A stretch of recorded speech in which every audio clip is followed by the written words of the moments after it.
Amigos televidentes, Susana Elizabeth Castillo les saluda. En esta oportunidad vamos a estar conversando un poco con la periodista y presentadora reconocida de CNN, Patricia Yaniot, que se encuentra con nosotros, y precisamente vamos a estar conversando con ella del impacto de esta cumbre de las Américas sobre la economía panameña, también el impacto político. En esta cumbre hay muchas expectativas, el tema Estados Unidos-Venezuela, el tema Estados Unidos-Cuba. Y bienvenida a Panamá, Patricia, ¿cómo estás? Gracias, Susana Elizabeth. Muy bien, aquí trabajando mucho porque estas cumbres son cortas pero intensas, pero muy bien acogida por todos los panameños que son súper cálidos. Qué bueno, bienvenida a Suelo Panameño. Gracias. Eres una periodista de mucha trayectoria en CNN, has estado siempre muy pendiente con el tema de las entrevistas de los mandatarios, has estado también en otras cumbres. Y quisiéramos empezar esta conversación haciendo un análisis de ese impacto que tiene esta cumbre sobre nuestro país. Mucha gente se pregunta, pero ¿a mí en qué me beneficia que la cumbre de las Américas venga, que tenga 30 mandatarios, que venga el presidente de los Estados Unidos?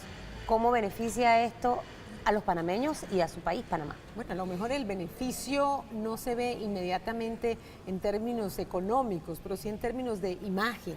Obviamente Panamá es el centro de la atención de los principales medios de la región y ustedes son los anfitriones de una cumbre histórica. O sea, es la primera cumbre en la que Estados Unidos y Cuba se encuentran en medio de la inminencia de la normalización de las relaciones. Esto no ha pasado y pues una vez pase, pues seguramente no volverá a pasar pronto, porque se supone que de aquí para adelante es ganar todavía más terreno entre estos dos países que llevan 5 décadas de animadversión y de enemistad. Esto va a cambiar y seguramente van a aprovechar la cumbre para hacer anuncios importantes.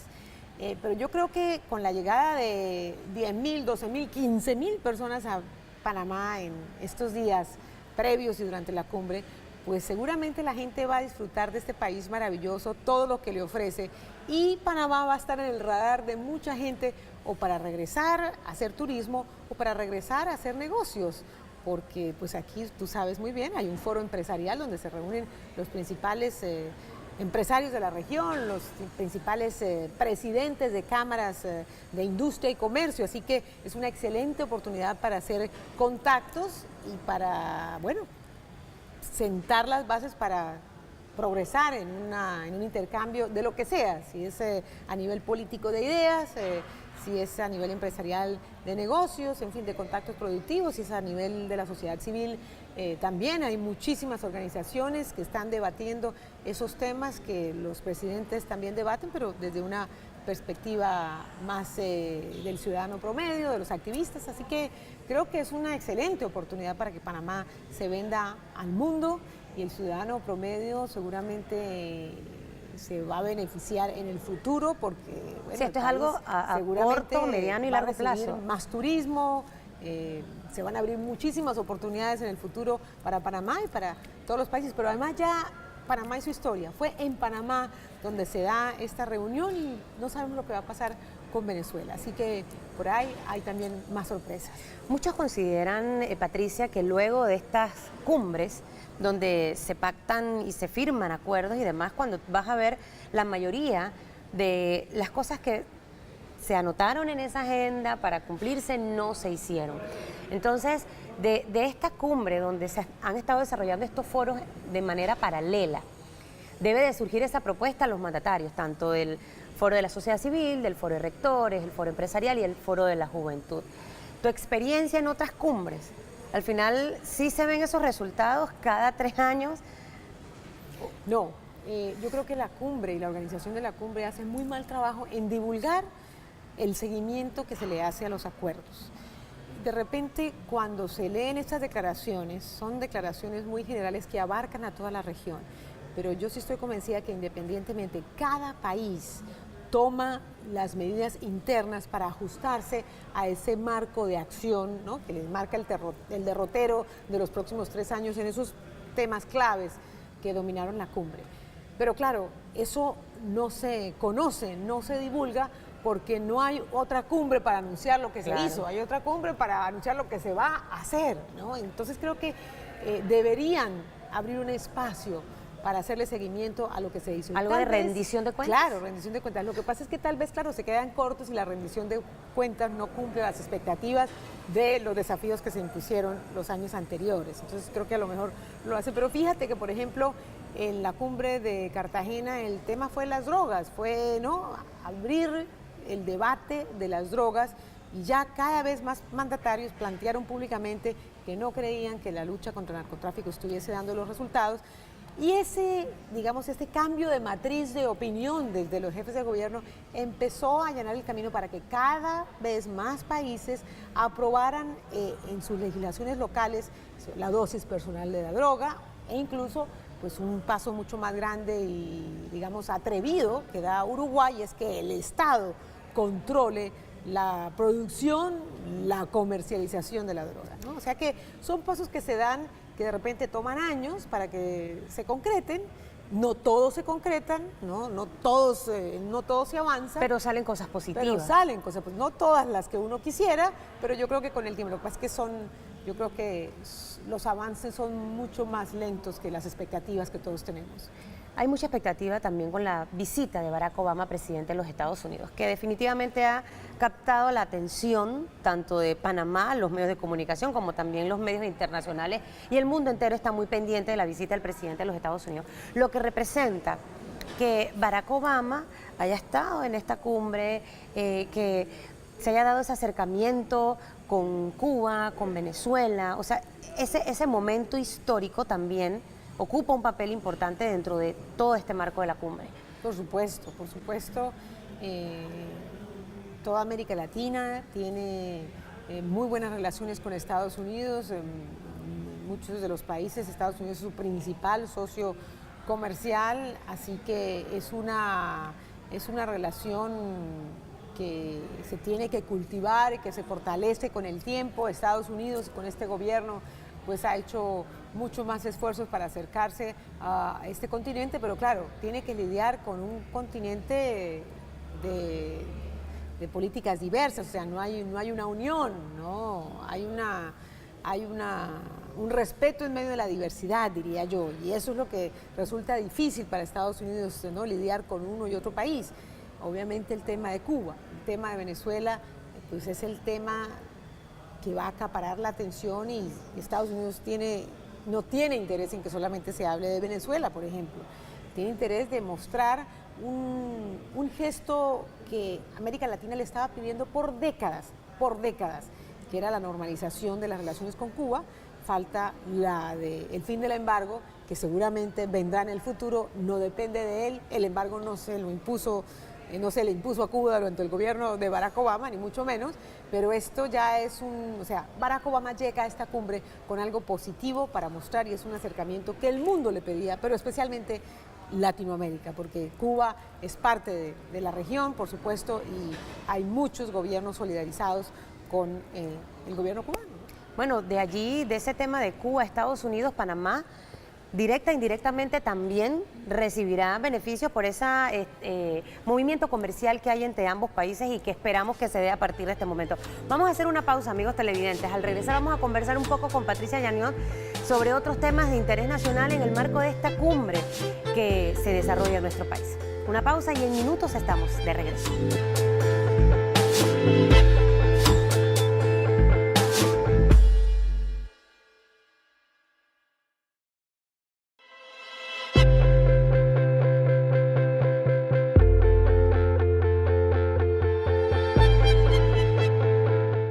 Estamos de regreso, amigos televidentes, en esta entrevista especial que hoy tenemos con Patricia Yaniot, periodista, presentadora de CNN. ¿Cuántos años ya de estar en CNN? En CNN 23. 23 años. ¿Y de estar en cumbres como esta, de las Américas? Cumbres más, porque, bueno, no, de las Américas es la séptima, o sea que se hacen cada 3 años, del 90 y pico que se canceló. Y otras cumbres también están ahí. Exacto, dentro de la cobertura de Patricia Yaniot. Sí, no, varias. El tema político dentro de estas cumbres también juega un papel importante. Y en el marco de esta cumbre está la situación Venezuela-Estados Unidos.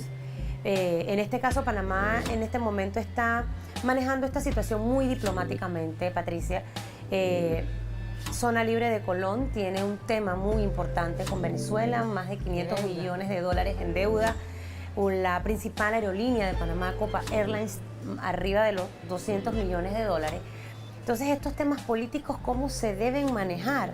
Porque al final, a veces, el panameño común y corriente dice, el presidente debe ser más enérgico, pero obviamente está esta cumbre, no es el momento de tocar ese tema, y al final y al cabo son temas políticos que de una manera u otra te pueden afectar una relación con otro país. Bueno, esa es la demanda de la gente a los gobiernos, ¿no? Que sean mucho más contundentes en su mensaje, en sus reclamos, en sus señalamientos. Y como te decía, las cosas llevan tiempo. Hoy vimos en Panamá esta declaración de Panamá de varios expresidentes. Hoy yo publiqué en CNN en Español una entrevista con la presidenta Dilma Rousseff donde dice, y creo que es la primera vez que un presidente en ejercicio dice que hay que liberar más presos en Venezuela, hablando de los estudiantes y de los presos políticos. O sea que poco a poco las cosas se van decantando y bueno, sucede lo que uno espera que suceda. Lo que pasa es que en la política y en la diplomacia y en la burocracia, las cosas van a una velocidad que para el ciudadano común y corriente y para la gente que está en los negocios y para la gente que está acostumbrada a funcionar en medio de la eficiencia, pues es incomprensible. Por supuesto, Panamá, siendo el país anfitrión, tiene que tomar una posición muchísimo más neutral, de diálogo, de consenso, de diplomacia, para acercar a las partes y para llevarlas a un punto común. Bueno, ya han salido con un resultado salomónico, y es que en vista de que no se pueden poner de acuerdo en el preámbulo de esta declaración, porque Estados Unidos quiere una cosa y Venezuela quiere otra, en fin, entonces no hay declaración, digamos, política conjunta, pero la declaración final la da el mandatario, Carlos Varela, no necesariamente en representación de los demás, pero dice recabando, recogiendo el espíritu de los debates y de los diálogos y los mensajes, ¿no?, que hemos tenido previo a la cumbre. El tema de Venezuela, ¿tú crees que al final sí tiene un impacto en América? O sea, ¿le preocupa al resto de los países lo que ocurre, por ejemplo, en Venezuela?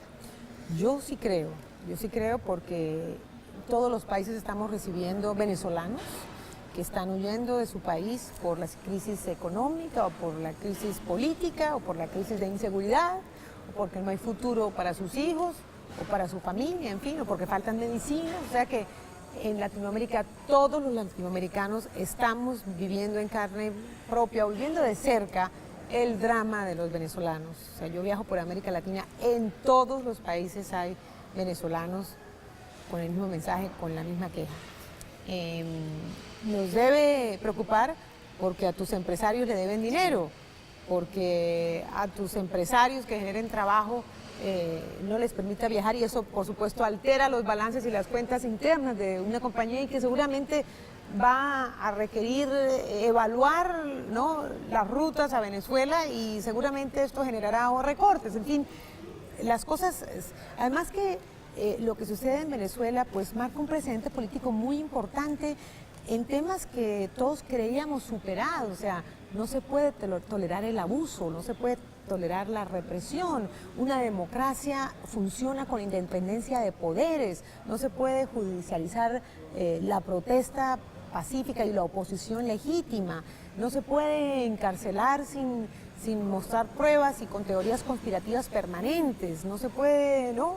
Eso ya está en el mundo, o el mundo se puso de acuerdo que eso es inaceptable. Y en Venezuela estas cosas vienen sucediendo, como también vienen sucediendo lo que denuncia en parte del gobierno, que hay un sector que quiere boicotearlo, que quiere obviamente sentar las bases para que todo se derrumbe, porque obviamente no quieren que siga ese gobierno, pero eso comparado con las medidas que toma el gobierno, aprovechando el poder que le da, ¿no?, ser el líder del Estado, pues es inaceptable. Y ha venido sucediendo durante mucho tiempo los líderes opositores lo han denunciado, poco a poco los exmandatarios ya se animaron, pero ahora falta que se animen los presidentes y que haya una presión mayor para que las cosas cambien. Y eso pasará. Lo de Dilma me pareció importante porque es un aliado de Venezuela y además es un país muy importante para la región. Así que yo creo que marca un precedente y que seguramente no se van a decir cosas en público para que escuchemos todos, pero en privado yo me imagino que se manejan de una manera mucho más discreta. Los presidentes tienden a decir no nos inmiscuimos en los asuntos internos, Claro. Pero hay maneras de decir las cosas sin decir directamente Venezuela. Por ejemplo, hoy Dilma Rousseff decía, en mi país se respeta la protesta, en mi país no se encarcela a los manifestantes, en mi país no se encarcela a los líderes opositores, al contrario, yo estoy orgullosa de que aquí haya garantías para la oposición y para la disidencia, porque yo estuve presa, porque yo fui torturada. Entonces, son mensajes que poco a poco van calando, ¿no? Así que hay que tener paciencia, paciencia. Lo que pasa es que a veces la paciencia pues se agota, ¿no? Y a veces por tener paciencia y por esperar, pues hay muchas cosas que entran en juego y hay mucha gente afectada. Vamos a estar muy a la expectativa, Patricia, con el tema de Venezuela. En Panamá hay más de 50.000 venezolanos, 15.000 registrados por migración y se estipula que el resto de esta cantidad hayan entrado con visa de turismo y definitivamente que sí es un tema que preocupa a Panamá por diferentes aspectos. Vamos a hacer nuestra segunda pausa para publicidad. Usted manténgase en sintonía. Al regresar vamos a conversar con Patricia. Nosotros acabamos de pasar un episodio donde hay ahorita mismo muchas investigaciones, muchas denuncias, por supuestos actos de corrupción. Se le levanta el fuero electoral al expresidente Ricardo Martinelli. Él presenta una denuncia ante la Corte de Derechos Humanos Internacional. Así que vamos a hablar del tema Panamá. Hacemos una pausa y en segundos estamos de vuelta.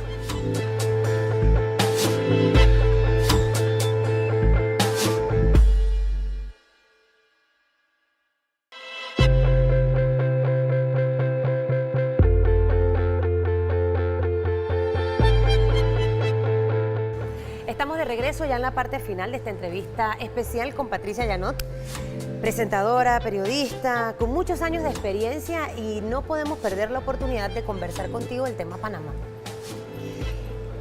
El gobierno del señor Varela lleva 9 meses de estar en el poder, pero durante estos 9 meses hemos vivido los panameños 2 episodios, ver al gobierno despegar, empezar a trabajar y una serie de denuncias de supuestos actos de corrupción, donde obviamente el tema de la gobernabilidad, donde no se respetaba la institucionalidad de nuestro país, quedó en evidencia por muchos hechos que han sido denunciados a lo largo de estos meses.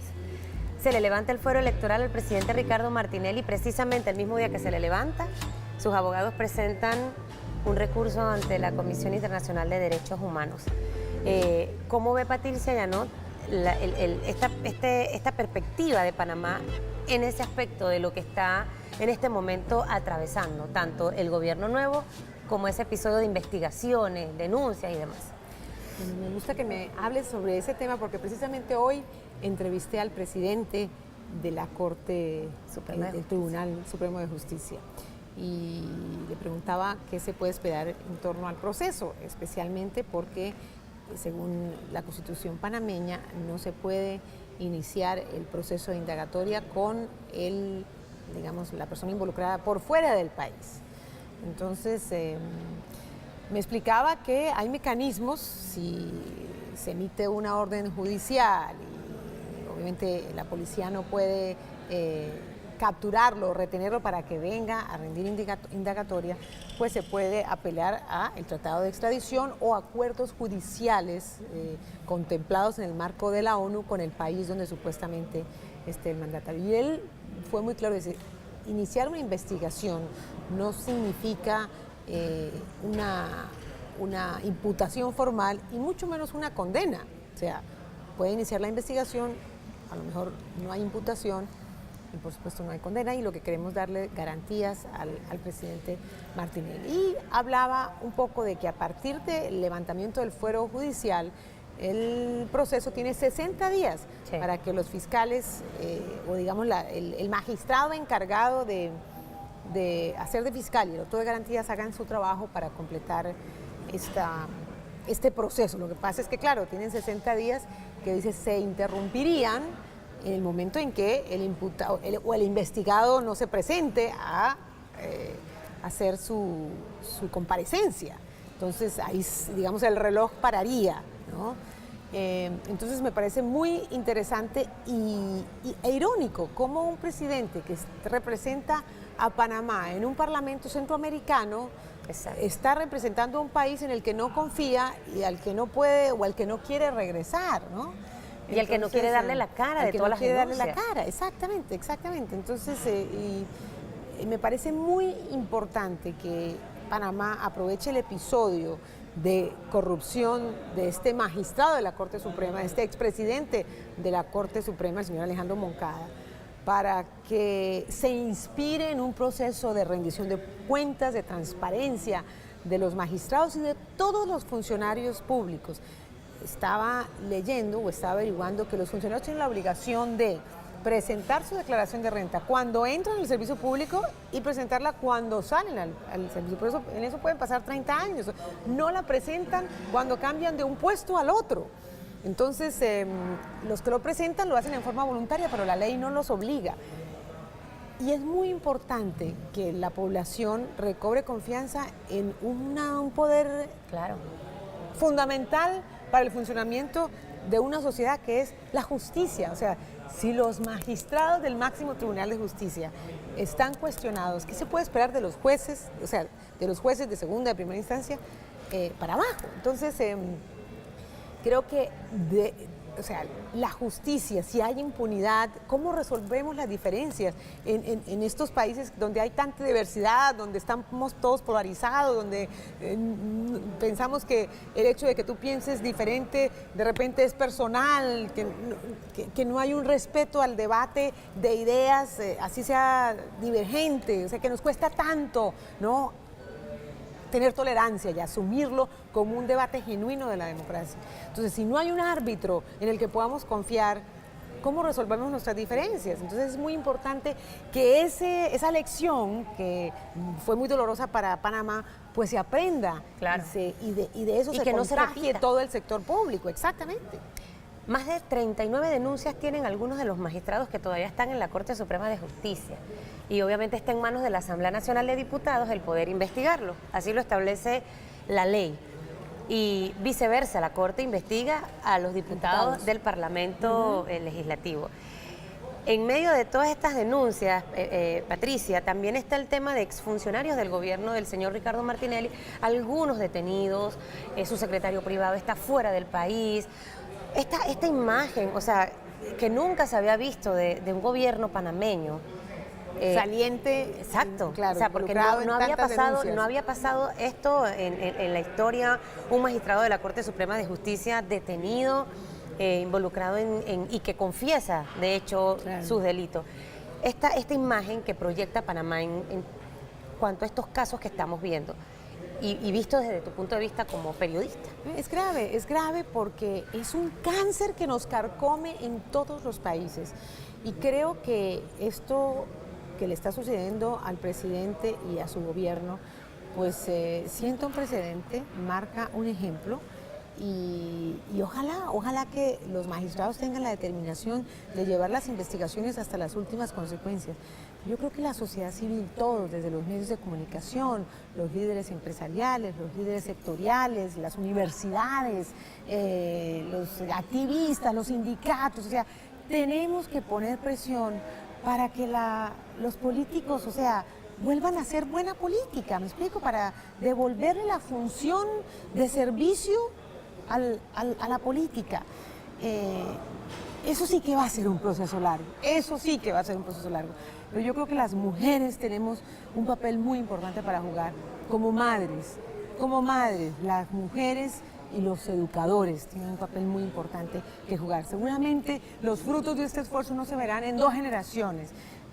Yo creo que tiene que ser un trabajo conjunto, pero tenemos que empezar a presionar a nuestros gobernantes para que publiquen sus declaraciones de renta, para que publiquen sus sueldos, para que publiquen y aprovechar de esta revolución digital, para que todos los funcionarios públicos y los organismos públicos tengan en su página web las licitaciones, se sepan cómo funcionan los contratos, que hayan estas veedurías que son expertos en hacerle seguimiento y que haya un control ciudadano. Lo que pasa es que, claro, hay que establecer los mecanismos, hay que establecer la logística y tenemos que ser mucho más activos socialmente, en la denuncia, en el señalamiento, ¿no? Y los medios ahí creo que tenemos un papel muy importante para jugar. Bueno, los medios en Panamá jugaron un papel importante con todos estos casos de denuncia que de hecho durante el gobierno del propio señor Ricardo Martinelli se denunciaron, pero Claro. no teníamos autoridades, por decirlo de una manera, que hicieran ese ejercicio de hacer su función. Estaban en stand-by o existían pero no existían.